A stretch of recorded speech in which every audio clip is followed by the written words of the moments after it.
যার শরীরটা শুধুই সাহসে ভরা তিনি শরীফ ওসমান হাদী। হাদী বক্তৃতা দেন না, যেন প্রতিবাদের ঝড় তোলেন। তার বজ্র কণ্ঠে কোনো কাব্যিক শব্দ থাকে না, কথা বলেন কঠোর ভাষায়। সে কঠোর ভাষা কখনো আওয়ামী লীগের বিরুদ্ধে যায়, কখনো অন্যান্য দলগুলোর বিরুদ্ধে যায়। তবে হাদী সেসব নিয়ে ভাবেন না। তার কাজটাই হলো দেশ বিরোধী কাজকে জোরালোভাবে প্রতিহত করা। জুলাইয়ের আন্দোলনে সামনে থেকে নেতৃত্ব দেওয়া এই যুবক গণ অভ্যুত্থানের চেতনা টিকিয়ে রাখতে গড়ে তুলেছেন ইনকিলাব মঞ্চ।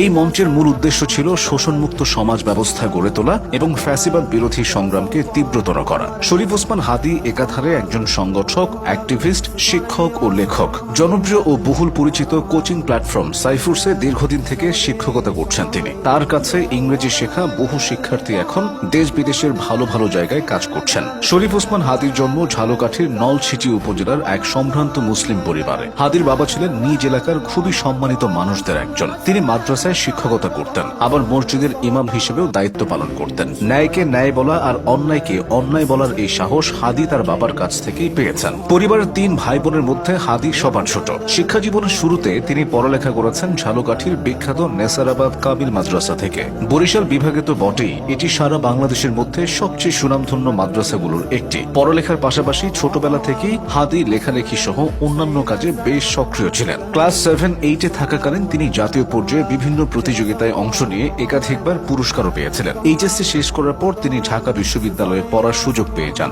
শরীফ ওসমান হাদী পড়ালেখা করেছেন ঢাবির রাষ্ট্রবিজ্ঞান বিভাগ থেকে। তবে শহুরে 8-10টা ছেলেমেয়ের মতো তার ভার্সিটি জীবন সহজ ছিল না। মাদ্রাসা ব্যাকগ্রাউন্ড থেকে উঠে আসায় বিশ্ববিদ্যালয়ের শুরু থেকেই তাকে নানা কটু কথা শুনতে হয়েছে। লম্বা লম্বা চুল ও মাথায় টুপি থাকার কারণে তার ডিপার্টমেন্টের শিক্ষকরাও তাকে শিবির ও হেফাজত